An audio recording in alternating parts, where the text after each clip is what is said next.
Assalomu alaykum azizlar va bugungi loyihamizni yana davom ettiramiz. Universitetlar aro turlarimiz, ya'ni universitetlarni bor haqiqati bilan, bor o'sha holati bilan ko'rsatadigan loyiha boshlaganmiz. Inshaalloh Alloh ham xayrli va manfaatli qilsin, bardavom qilsin va bugungi kunda o'zim o'qigan, ya'ni bakalavriat o'qigan Hanzhou Normal University yoki Xitoy tilida Hanzhou Shifandashiga yetib keldik.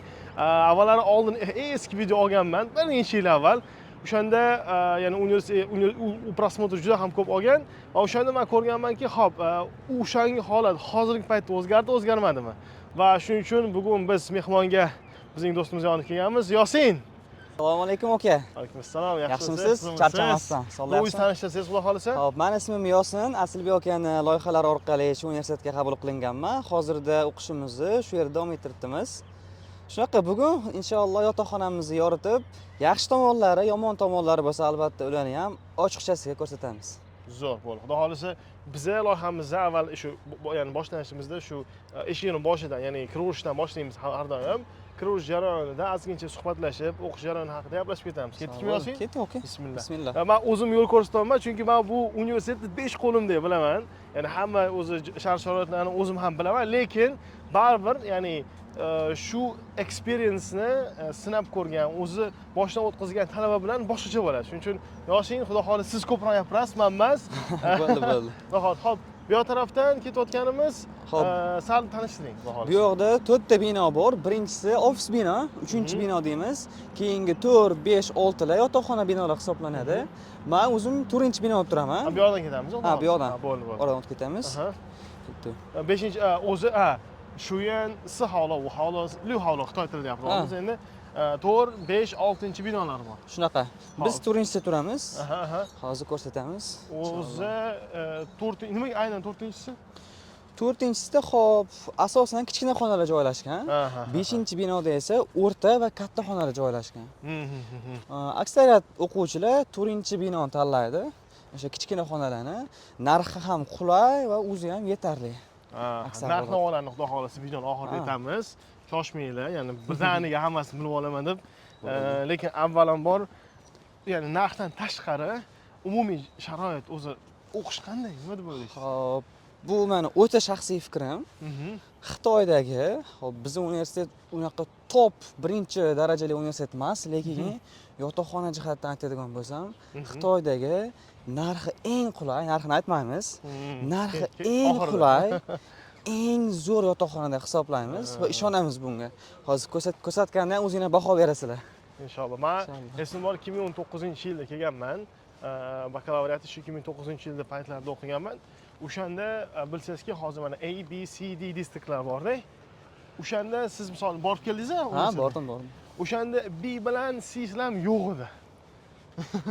Faqat shu yer bo'lgan, ha? Shu yer bo'lgan. Lekin hozirgi paytda universitet shu darajada kattalashib ketganki, 3 ta metro bekati bor. Ya'ni universitet o'sha uzunligida bitta emas, 3 ta metro bekatidan chiqib universitetga bemalol, ya'ni ko'rsangiz bo'ladi uni. Xitoydagi eng zo'r transportatsiyaga ega universitet. Qaysi eshikdan chiqilsa ham hammasida metro bor, eng qulay universitet. Mashalloh, bizlarga yetib keldi. Ya'ni bu yog'iga ozgincha nazar solasizlar. Oho, talabalarni kiyimlar asl ko'rinishi shunday bo'ladi-da. Shunday. Bu yerda har qanday talabalar, ro'parada bu yerda xitoylik talabalar. Xitoyliklarning yotoqxonasi. Studentskiy garodok bo'libdi-da. Mashalloh. Bu yerda hattoki anaqa ham bor. Mashinani qo'yadigan joylar bor. Men o'qib yurgan paytlarimda ayrim bir talabalarda mashinasi ham bo'lardi, ishonsangiz. Xalqaro talabalarda. O'shanda universitet ijozat berardi mashinasi qo'yib turishga, lekin hozirgi paytda qanaqa bo'ldi bilmayman. Balki o'zgargan bo'lishi ham mumkin. Xo'p, bu o'sha 4, 5, 6 binolar. Shunday. Yon atrofi qanday? Yon atrofda pastda KFC bor va o'zimizni narigi binoning tagida halol kantin bor. Universitet ichida o'zini shaxsiy KFC bilan halol kantin tasavvur qilasizlarmi? Ya'ni bu shahar ichida shahar. Va juda ham qulay. Tashqariga chiqib, yo'lda vaqt sarflab yurilmaydi.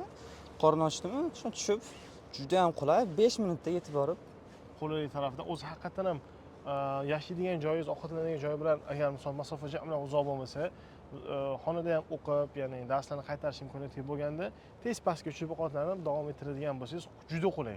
Vaqtdan yutiladi. Bir xil universitetlarda masofa 5-6 kilometr ham bo'lishi mumkin-da. Katta bo'lganda Katta bo'lganda. Ha. Xo'p, biz bu yerdan kiramiz, xudo Bu xohlasa. yerdan kiramiz. Mana 4-bino, xudo xohlasa, 4-bino. Ko'rinishidan albatta o'zgarmabdi. Shuncha yillar mobaynida ham. Menga o'zi men turgan paytlarimda 5-bino turardim. Keyin 4-binoda ham turib ko'rganman.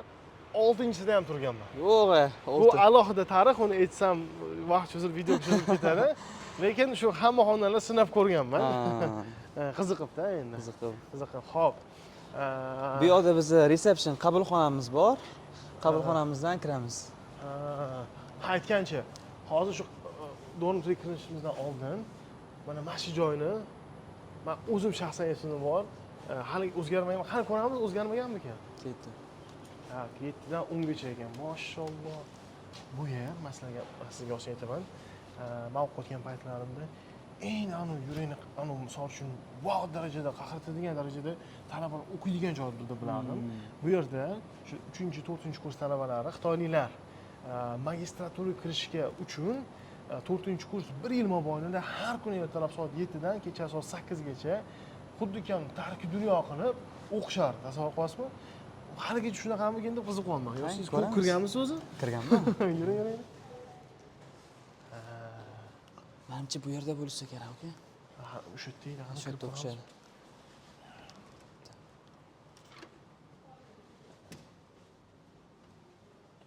Ana sizlarga haqiqiy jarayon. Shu yerda ertalabdan kechgacha o'qishardi. Hozirgacha ham qaranglar shu narsalarni ko'rib juda hayratdaman. Ya'ni o'qish jarayoni. Shuncha yillar o'tib haligacha shuni ko'rish juda ham qiziqarli. Mana o'zim nostalgiya qildik. Mana yosh endi o'z fikrimizni qaytamiz. Ya'ni universitet ichida o'zida ham ya'ni yotoqxonani pastida shunaqa imkoniyat bo'ladiki, o'qishga ham sharoit bor. Ya'ni bemalol o'qisangiz bo'ladi. Chunki men ham bir o'tirib o'sha paytlar agar o'qishdan zerikkan bo'lganimda o'tirib mana shu tushib ozgincha ko'rib tafakkur qilib, ya'ni chiqib o'qib davom ettirardim. Hop, bismillah. Hallo. 对，我们再拍视频，好不好？ Qani ketdi, liftdan ko'tarilamiz. Ha, bu yer turniketlar bor ekan, ha, bu yerda. Shunaqa. Qani? Men yuzimni esladimmi? Ochma. Eslamadi. Lekin ochiq ekan. Hop. O'zi aslida Xitoy universitetlarida misol uchun ya'ni tashqaridan kelgan talabalar o'qishga kirish taqiqlanadi. Albatta bu universitetni men o'zim shaxsan bitirganim uchun biz ijozat so'rab bo'lganmiz va shu turish jarayonida biz hech qanaqa to'sqinlik bo'lmadi. Lekin aslida Taqiq bor, kira olmaydi. qanday taqiq? Tashqaridan hamma ham kira olmaydi-da. Ha. Bismillah. Hop, nechinchi qavat bo'lamiz? Biz 10-qavatda turamiz. Oho. Bismillah. Liftlar ham ajoyib, ha, 10-qavat. Mashalloh, lift jarayonida o'zi nima deydi? Men o'qib yurgan paytimda shu chaspik bo'lardi. Misol uchun ertalab soat 8larda tushadigan bo'lsangiz, har bitta qavat to'xtab tushardi. Juda ham vaqt ko'ra, shuning uchun vaqtida chiqish juda katta layfhak bo'lardi. O'shanga taxminan 10 minut vaqtli chiqib, tez tushib olardi. Hozir ham shunaqa. Hozir ham shunaqa. Oho. Har etajda to'xtaydi. Qani, bismillah. Ketdi. Xo'sh. Hop, biz yotoqxonamiz bu yerda joylashgan. Bu yerda ketamiz. Bu tomonda. Hop, sizlarga bir ko'rinishi bir ajoyib holatda ham ko'rsatmoqchimiz siz bilan. Albatta. Men birinchi marta kelganimda mana shu joyni ko'rib ajoyib deganman. Ya'ni konstruksiyasini qaranglar. Bu yerda mohiyat qanaqa desanglar, mana shu turgan barchasi xonalarda. Keyin Yosin sizda qanday bo'lgan? Men ko'rib wow deganman. Xullas, binoning o'rtasi bo'sh, yon atrof shunday xonalar. Sizda qanday bo'lgan? Buni birinchi marta ko'rganimda turib joydan rosa unumli foydalangan ekanda degandim. Ham xarajat tomonda. Kam pul sarflab. Kam pul sarflangan. O'zi haqiqatan ham bu yoqni ko'radigan bo'lsangiz, Ammo xonalarning joylashuvi juda ham barakali joylashgan. Yo'q, Xona juda ham yetarli menimcha. alhamdulillah Va mana har bitta qavatda bizda oshxonalar joylashgan, o'zini public kitchenlari bor. Xo'p, ertalab soat 7 dan kechqurungi soat 10 gacha ishlaydi. Hamma oshxona jihozlarini olib kirib, pishirib, ovqat pishirsa bo'ladi. Zo'r. O'zi oshxonalarda ko'pincha networking jarayoni bo'lardi. Ovqat pishirishni bilmasangiz ham borib o'sha yerda o'tirsangiz, Tanishib, dars o'tirib, o'tirib zo'r bo'ladi. albatta. Hech narsa o'zgarmabdi, lekin hammasi boshqatdan kechiriladi. Xo'p, xonangiz qayerda? Xo'p, bizning xona shu bo'ladi. Aha. 10-33 va o'zimizning xona kartalarimiz bor. Doim yo'qotib qolmasligi kerak. 50 yuan tursa kerak menimcha. Endi yuvoningiz taxminan shu 8-9 dollar atrofida Shunday. bo'lsa kerak. Shunday. Xo'p, karta bilan ochamiz. Qani aka, Uni boshlaymiz. ichib ko'ramiz, Ha, oyoq ichib ko'ramiz. Bismillah. Xo'p. Xo'p. Shu bizni mo'jazgina kichikgina xonamiz bo'ladi. Kichkina, ixchamgina. Ixchamgina. Kichkina demang, bag'rimiz keng deb. Keyin Hop, birinchi gilamga nazar tushdim. O'zi ko'p talabalarning ikkita turi bor. Shuni aytib o'taman. Bir xili xuddi xonasini xuddi yotoqxonadek quradi. Bir xillari o'zini uyini, o'sha yotoqxonasini uydek qiladi. Shinamgina Shinamgina qilib. qilib. Gilamni ko'rib o'zim ham esladim. Menda ham gilamlar bo'lardi. Hop. umumiy birinchi kirganimizda yotoqxona bo'm-bo'sh bo'ladi. Aha. Xo'p, xonamizda xolodilnik, stol, stul, divan, kichkina tumbuchka. Xo'p, va albatta konditsioner bilan jihozlangan bo'ladi va kiyimlarni saqlash uchun javon. Xo'p, bundan boshqa hech narsa bo'lmaydi. Gilam ochsa bo'ladimi? Javon. Ko'ramizmi? Javon tayyor, ochamiz, ochamiz. Bismillah. O, mashalloh, mashalloh. Shunaqa. Do'ppi ham kiygizib qo'yasiz. Zaminli do'ppilarimizdan, Tabav. Tabavda, ha. Shunaqa, xo'p, qolgan barcha narsani o'zimning hisobimdan gilamlar yoki Nimaga ochib ko'ramiz deb uzr sizga gapingiz bo'ldim. Chunki agar talabalar ichkarida, ya'ni hammasi taxlangan bo'lsa, haqiqatan o'qishga bo'lgan ishqiboz katta bo'ladi deb bilaman. Chunki betartib bo'lsa ancha qiyin. Shuning uchun o'qish jarayonida a'lochilardan biri bo'lsangiz kerak deb taxmin qildim. harakat. Baholis. Hop. Xo'p, aytganimdek hech narsa bo'lmaydi. Hamma narsani o'zimning hisobimdan olaman. Xo'p, va yana universitet tomonidan kuler berishadi. Issiq suv, sovuq suvga. Xo'p, hozircha shunday, unaqa ko'p narsa, televizor ham bor aytgancha. O'zim faqat televizorni ishlatmayman. Buni doska sifatida Baugen, Shunday. 选出、离婚、如何、入围、mashallah. Ku bular hammasini yodlab bo'ldingizmi yo endi protsessda? o'sha ko'z tushib, maqsad ko'z tushib yodlash har safar. Va yana albatta, Yodlashingiz shunday yodlashingiz kerak. va yana albatta yotoqxonada ikkita Wi-Fi bor. Birinchisi universitet tomonidan o'zi rasmiy universitetning Wi-Fi'si va ikkinchisi har bitta xonaga berilgan alohida shaxsiy Wi-Fi'lar ham bor va tekin. Bemalol ishlataveradi. Inshaalloh. O'zi tak. Tekin bu yerda tekin, ya'ni ko'p universitetlarda Wi-Fi pul to'lashingiz kerak. Ya'ni ko'p universitetlarda qimmat emas, umumiy to'lash kerak.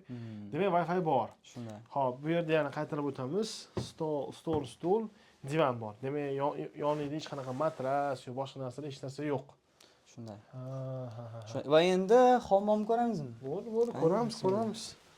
Qani, Hammomimiz ham kichkinagina. setlar ham bor ekan. Mana operatorimizni kiravamiz. Ha, operator o'zi kiradi kichkinagina. Hammom rosta kamiga bir kishilik hammom. Xo'p, ixchamgina, bu yerda rakvina, oyna. Bu yoqda kichkinagina hammom bor. Xo'p. Umuman aytganda, bir kishi uchun bemalol yetadi. Ixchamgina, shinamgina. Tak, bu yerda mana nima ekan mana? Ha, bu narsamiz issiq suvni o'lchaydigan metrimiz. Bu kartaga pul tushiriladi va har safar issiq suv ishlatmoqchi bo'lganimizda tiqamiz. Va mana hisobimizda 4 yuan pul qolgan ekan. Issiq suvni hisobi. Shunday. Issiq suv ishlatamiz. Qani kamera oldida? Ha, to'g'ri. Demak, umumiy olganda, ya'ni siz cho'milayotgan paytingizda pul kesib turganini Ko'rinib turadi. Ja ko'p cho'milmaysiz, ja anaqa qilmaysiz, ajoyib. Buni mohiyatan zo'r. Demak, bu yerda issiq suvni tejash uchun ham bu imkoniyatlar berilgan. Man qotgan paytida yo'q edi bunaqa. Bemalol ishlatib turardingiz. Lekin muammo bor edi. Shu qishda yoqib qo'yardi issiq suv sekin kelardi, lekin shu ichga aylab olardi. Hozir ham shunaqa. Biroz shunaqa. Demak, jarayonda zo'r. Yana aytmoqchi bo'lganim, o'qish uchun sizga sharoitlar mana shunaqa kichkina ixchamli xona qay darajada yani qulay? Xo'p, men o'zimdan kelib chiqqan holatda bemalol yetarli. Ayniqsa tinchlik bor. Xo'p, dars qilaman degan paytda bemalol hech kim bezovta qilmaydi, dars qilinadi. Turishda ham, uxlashda ham shunaqa. Qulay. Ba'zi universitetlarda o'quvchilar ko'p bo'ladi. Ba'zisi kech uxlaydi, ba'zisi erta turadi. Orada nizolar kelib chiqadi. Va bu yerda bir kishilik juda ham qulay. Juda maza qiladi inson. Zo'r. Buni ko'rding. Ajib, zo'r. Ko'pchilik so'rashi mumkin, oynachi, oyna yo'qmi nega? Ha, bizda balkon ham bor kichkina. Ha, aytgancha, o'zi asli xonaga kirilganda xonani joylashuvi boshqacha bo'ladi. Divan bu yoqda turgan bo'ladi, javon esa bu yoqda turgan bo'ladi. Kichkinagina yo'lak bo'ladi. Men joydan unumli foydalanish uchun kengaytirganman. Joy relokatsiya qilib, joyni almashtirib. Bu stilni o'sha 5-6 yil oldin olgan videomdan olganmiz. Okani videolardan ko'rganman. Hop, bu yoqda balkonimiz bor. Hop, bu yoqda karavotga chiqib qilsalar. Ha, karavotga chiqamiz. Hop, bu yoqda kirlarni ilib qo'yiladi. Hop, shahar juda yaxshi ko'rinadi. Bu to'g'ridagi 5-binomiz yotoqxona. Umumiy manzara shunaqa. Va pastda ko'ramiz balkonga, qani. Ko'ramiz. Tak. Bismillah. Hoppa, bismillah. Ana. Hop, Balkonimiz ham balkonu. juda ham Menga o'sha o'qiyotgan paytlarimda shu balkon nimasi bilan yoqardi, bilasizlarmi? nimasi? Avvalambor ko'p universitetlarda kir osish masalasi muammo. Haqiqatan ham. Xonalar osish va hokazo, uni hidi chiqish va hokazo. Bu yer ostida ko'chaga osib qo'ysa bo'lardi. Agar osilmagan paytda stul qo'yib qo'yardim mashqa. Qahva ichib, ertalab kunduzi quyosh chiqishini kuzatib o'tirardim maza qilib. Quyosh chiqishi juda ham go'zal. Eng qizig'i quyosh chiqishi ham va botishi ham ko'rinadi bu Bu yerdan. tarafida, ana shundanki o'qishga kelganimiz lavha. Bu yoq tarafini o'zingiz ko'zlab qo'yishinglar bo'lar ekan. Shunday. Lekin mana jarayon bo'yicha mana ko'ryapsiz, bu yoq o'qish hududi, bu yoq bo'lsa tashqari. Ko'cha. Umumiy mana shu tashqari bo'layotganda shu ovozlar eshitilish qanday bo'ladi? Ancha tinch. Tinch, Umuman bezovtalik bo'lgani yo'q. Zo'r. Holat zo'r. Yana bitta narsa aytaman. Men birinchi kelganlarimda mana binolarni ko'rasizlarmi? Shu binolar yo'q edi. Umuman bu yoq betida deyarli hech narsa yo'q edi. Bularni ya'ni tez darajada qurganligi men ko'rib ham ko'z maza qilyapti. Va yana aytgancha, universitetda joylashuvi juda ham zo'r. Atrofda eng kami 7 ta bank bo'lsa kerak menimcha. Misol pul qabul qilish, boshqa narsalarda muammo bo'lmaydi. Biz turgan joy, bizda Yuhan distrikt, Yuhan nima deydi, shahar joylashgan joyda eng sentr joy hisoblanadi. Juda ham qulay joylashuv. Haqiqatan ham qulay va yana qo'shimcha bu yerni, bu universitetni aynan shu kampusini, ya'ni bu universitetda boshqa kampus ham bor. Nimasi bilan ustun tarafi bor? Yaqinda Sijan, ya'ni g'arbiy bekat ochishgan. U yerda o'sha tezyurar poyezdlar bekati bo'lib turib, u yer ham markaz bo'lyapti. Undan tashqari yaqinda borgan kompaniyasiga aytib beramiz. Alibaba? Biz eng qiziq joyini aytamiz-ku. Yoki siz o'zingiz qaysi sohada o'qiysiz, nimada o'qiysiz, shuni ayting. Undan keyin Alibabani qo'shib olamiz. Xo'p. Bo'ldi. Xo'p, meni soham xalqaro biznes. Xo'p, Hangzhou Normal universitetining International Business fakultetida o'qiyman. Xo'p, bizning maktabimiz Alibaba Business School. Xo'p, Alibaba Business School tomonidan biz Alibaba kompaniyasiga biznes turlar yoki sayohatlar qilib turamiz. O'sha tushunishga oson qilib aytsak, Alibaba Xitoydagi Google, Amazondagi katta gigant kompaniya hisoblanadi. Shunaqa katta gigant kompaniyalarga maktabimiz tomonidan juda ko'p sayohatlar, turlar qilib turamiz. Mashalloh. Chunki Yosin hozir o'sha yaqinda kelganlar bu Alibaba Biz maktabiga, men o'sha 2019 bo'lsam, o'z rasman Alibaba Biz maktabi Hangzhou Normal universitetining qoshida bitta fakultet sifatida ochilgan. Ochilgan qachon? 2008-yil. Xitoyliklar uchun. Lekin xalqaro talabalar uchun 10 yil o'tib 2018-yilda birinchi ya'ni qaldirg'ochlar chiqqan. O'shanda men 2019-yilda o'sha ikkinchi qaldirg'ochlar turiga kirib bitirish nasib qilgan. Undan keyin mana hozir Yosin 2025-yil, ya'ni Shunday. birinchi bakalavr boshlab oldik, xudo xolisa. Shunday inshaalloh Xudo boshlaymiz. xolisa. O'qish jarayonida xudo xolisa yana gaplashamiz. Lekin balkonni ko'rib, boshqa qilib, ichkari kirib narx-navoni gaplashamizmi? Ketdik, ichkari kiramiz. Bismillah. Sovuq ekan tashqari. Video sizlar uchun nima narx qilamiz? Zahotguncha ham video olamiz. Qani bismillah o'tiramizmi? O'tirsa bo'ladimi? Ha, Bismillah.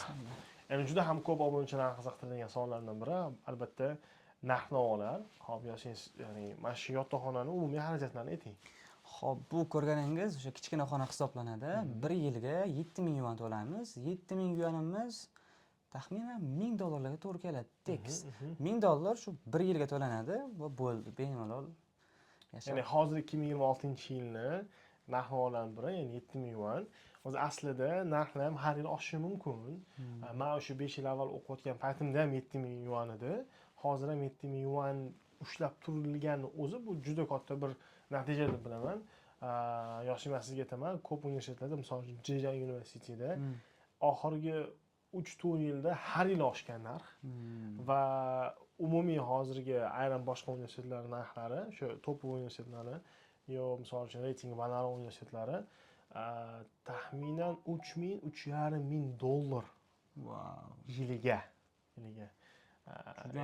Juda ham qimmat nisbatan. Hop, 7000 faqat 7000 to'ladingizmi?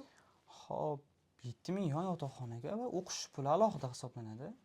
Xo'p, shundan keyin xonani rasxodlari, misol xarajatlariga Depozit to'lamaganmiz. depozit 200 yuan depozit to'laganman. Nimaga o'sha to'laysiz depozitni? 200 yuan depozitni. O'zi men javob bilaman, lekin Yosin gapirib turyapmiz.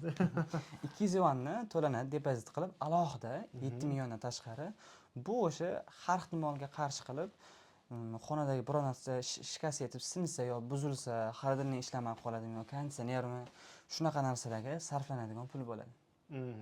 Ular ko'pincha beixtiyoriy singanga hisoblanadi. Misol uchun aytaylik, beixtiyoriy singan bo'lsa, aslida depozitdan olinmaydi. Misol uchun lampochka buzilsa, yo misol uchun kuyib qolsa, u misol uchun siz depozitingizdan emas, umumiy buzilganda boshqadan almashtirib beriladi.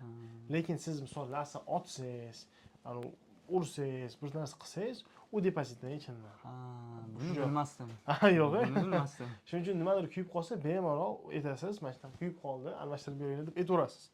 U depozitdan yechilmaydi. Chunki o'zi ya'ni ijara ya'ni shartlaridan biri shuki, hamma jihozlarni ishlashga beraman, lekin hech narsa abadiy emas-da. Ya'ni bir narsa buzilib qolsa degan ma'noda, shuning uchun ham siz aniqlashtirib kirib aytishingiz kerak bo'ladi. Nimaga bunaqa deyman? Men o'qiyotgan paytimda ham bir talabalar o'qishga endi kelganda lampochkasi kuyib qolgan.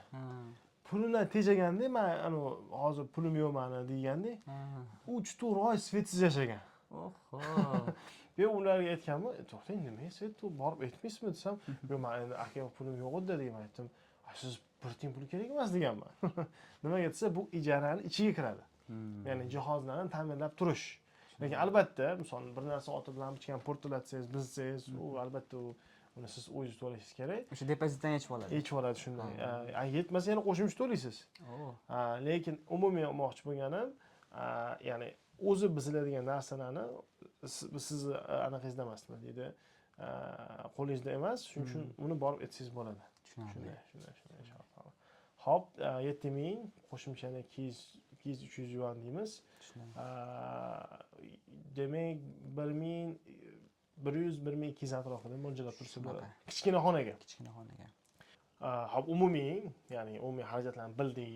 Endi o'sha issiq suv, sovuq suvga, svetga ketadigan xarajatlar taxminan qanchadan? Xo'p, hamma rasxodlardan tashqari xonaga sarflanadigan o'sha kommunal to'lovlar bir 12-13 dollar atrofida bo'ladi. Bu taxminan 80-90 yuvollarga to'g'ri keladi. Oyiga. Yaxshi, natija yomon emas. Demak, siz issiq suvni ko'p ishlatar ekansiz. Men o'qiyotgan paytlarda imkon qadar umuman xonada turishga harakat qilmasdim. O'sha ertalab turib, chiqib ketardim. Shu faqatgina qaytib, misol uchun namozlarni o'qish uchun sharoit bo'lganda, bu yoqqa qaytib kelalardi. Lekin menda maksimal deymiz, o'zi umumiy average deymiz, O'sha paytlarda 30-40 yuan bo'lar edi. Yo'q, a? Ha, 30-40 yuan bo'lardi. Bir marta esim bor, qishda juda sovuq bo'lib, konditsionerlarni ishlatib, juda ko'p bo'lib ketgan. O'shanda 180 yuan to'laganman. O'shanda ko'zim chiqib ketdi. 180 yuan, 3-4 oylik anaqam deb bahona qilib, keyin anaqa sinfdoshlarimdan so'raganimda, men aytib turib 250, 250 to'laymiz degandim, aytdim, ha, mayli dedim. O'zim o'tganman-da o'shanda. Average ekan. Average ekan, xudo xohlash. Demak, hop, issiq suv sveti tushunarli. Umumiy olganda, misol issiq suv svetidan tashqari, o'sha xonada bo'lgan qonun-qoidalarni aytsangiz. Qonun qoidalarimiz hop kunduzgi paytda tashqaridan mehmon yo universitetdan tashqaridan do'stlar keladigan bo'lsa olib kirsa bo'ladi. Lekin kechqurun 10 dan keyin mehmonlarni qolish taqiqlanadi. Kameralar hamma joyda ishlaydi. Aylar, xola deymiz. Xolachalar, xitoychada ay degan xola degan. Xolachalar kelib, hop, tutib olishsa, scholarshipga disqualified bo'ladi. Scholarship olmaydi keyingi yilga. O'sha jarimaga tortilib, warning bo'ladi. Eng asosiy qoida shu va qo'shnilarni bezovta qilmaslik. Xitoy qonunchiligiga ko'ra kechqurun 11 dan keyin jamiyatda qattiq ovoz chiqarish taqiqlanadi va shu yerga ham amal qiladi. Amal qiladi, ha. Ovqat pishirishlarchi?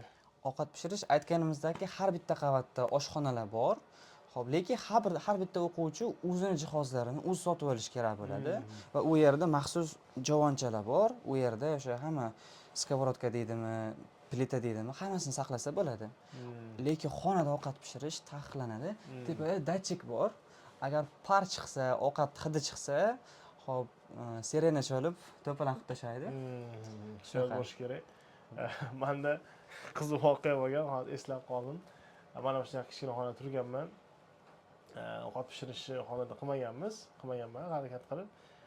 Lekin bir marta pandemiyada, o'sha pandemiyada men Xitoyda bo'lganman. Uydagilardan boshqalardan menga isrov kelgandi. O'sha isrov tutatib, hidlab ozgincha nima deydi, shamollaganimni olaman deganman. Isrov tutatsam, chilab tutab ketganda, o'shanda qanchada bir adashmasam bir 7 minutda bo'lsa kerak, eshigimga o'qituvchilar kelib taqlatib, "Osh!" deganda, o'shanda buni qaytarmaylar. O'shani issig'ini shundan bosganman qo'lim bilan turib, muzni tashlab eshikni ochib turib, konditsionerni yoqib turib, "Hozir!" deganman-da. Bu real voqea bo'lgan. Keyin o'qituvchilar kirib turib, "Qani, nima qilding desam, hammasi yaxshi, tinch" deb bahona qilganman. Lekin buni qaytarmaylar. Aytmoqchi bo'lganim, xonada albatta biror bir tutunni yo biror bir misol uchun o'sha isiriqni tutatmaylar. Bu men uchun juda life hack bo'lgan katta. Umid qilaman siz ham tutatib ko'rmagansiz. Yo'q, unaqa qilmadik. Alhamdulillah. Demak, ovqat masalasini bildik. Xarajatlarni bildik, Xudoga shukr. Xo'p, undan tashqari meni yana qiziqtirayotgan jihatlardan biri, mana hozir o'sha xonani joylashuvi, boshqasi siz uchun o'qish jarayoniga qanchalik muhim deb o'ylaysiz? Muhimligi shubhasiz juda ham muhim. Xo'p, bir kishima dars bormi, kelib turib dars qilinadi. Xonadoshim bezovta qilmaydi. Yo men biror kishini bezovta qilmayman. Xonaning sharoiti 10 dan 10 ball qo'yaman shaxsan, muammosiz. Lekin bir narsa aytmoqchiman. Hozir Yosindan nima uchun so'radim? Chunki Yosin avvalambor birinchi yil emassizda Xitoyda. Birinchi kelganingizda shu til kursi deydi, misol uchun til kursi deydi. O'sha paytda siz bir nechta xonadon bilan turgansiz. Shunday. Xo'p, o'sha bir nechta xonadon bilan turgan bilan bir oy turganingizda hozir siz uchun bir xonali yaxshi. Juda ham qulay, ha. Ta'riflab bo'lmas darajada. Lekin men sizga bir narsa aytaman. Ko'p bolalar bilan turish ham o'ziga yarasha, ya'ni advantage pluslari bor. Bir o'zingiz turishingiz ham o'ziga yarasha o'sha plus minuslari bor. Siz uchun nima deb o'ylaysiz? Plus tomonlari ko'pchilik bilan turilsa, ovqat qilib, network qilib, tanish bilish orttirib, circle kengaytiriladi. Lekin hop, ko'pchilik turganda dars qilishga agar xonadoshingiz yaxshi bola bo'lmasa, o'qimaydigan inson bo'lsa, sizga ta'sir qiladi. To'g'ridan to'g'ri ta'sir qiladi. Bir kishi bo'lsangiz, shu ta'sir qiladigan narsa yo'q. Bemalol dars qilib, tinchlik bo'ladi. Agar o'qiydigan bo'lsangiz, agar dangasa bo'lib, ertalab kech qoladigan, o'qishga bormaydigan bola bo'lsangiz, bir xonali uyda umuman turmasdan uxlab qolib, to'xtagan joydan yuraverasiz.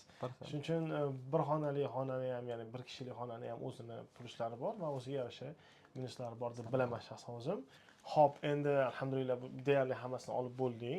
Endi albatta keyingi loyihalarda, keyingi videolarda biz kichkina xonada endi o'rtachasini ham albatta ko'rsatamiz. Va videoning oxirida albatta Yosin o'zingizni o'sha bizning obunachilarimizga bo'lgan bir maslahatlaringizni, tilaklaringizni bir aytib, videoni xudo xolisa yakuniga yetkazamiz. Bo'ldi. Xo'p, bunaqa yaxshi sharoitlarga kelinishi ham bir ne'mat. Shaxsan o'zim birinchi Xitoyga kelganimda, bu meni ikkinchi yilim. Birinchi yil kelganimda bir konsalting qurboni bo'lganman. Juda ham og'ir sharoitlarga tushib, 4 kishilik xuddi armiyaga o'xshagan yotoqxonada turganman. Bu ne'mat. Aslibek aka loyihalariga katta rahmat. Yaxshi sharoitlarga, yaxshi o'qishlarga keldik. Endi kelgandan keyin yaxshi o'qib, bosib, yaxshi mutaxassis, yaxshi inson bo'lib yetish kerak. Xo'p, Xitoyga kelmoqchi bo'lganlarga keladigan joyingizni o'zingiz o'rganing, qayerga boryapman, nima qilibman, maqsad nima, nima soha o'qimoqchiman, hamma narsani aniq qilib oling. Xitoyga kelish kelib turib biznes qilib tashlash degan emas. Kelgandan keyin ancha jarayon bor. U jarayondan to'g'ri o'tib olish kerak. O'qib, harakat qilib shunaqa. Albatta bular barchasi juda ham katta bir ne'mat sifatida aytganingiz to'g'ri bo'ldi. Men 100% qo'shilaman. Chunki siz bu yerga kelganingiz, umumiy Xitoyga agar talaba kelmoqchi bo'lsa, har bir imkoniyatdan 100% unumli foydalanib, o'qishingizni, ilmingizni yanada rivojlantirib o'qishingiz bu siz uchun juda katta bir nima deydi, vazifa bo'ladi. Bu vazifani albatta siz ya'ni mukammal tarzda bajarishingiz uchun ilmga bo'lgan chanqoqligingiz juda ham baland bo'lishi kerak va albatta buni so'ndirish kerak emas va davom ettirish kerak bo'ladi. Shuning uchun keyingi lavhada ko'rishguncha hammaga rahmat. Assalomu alaykum.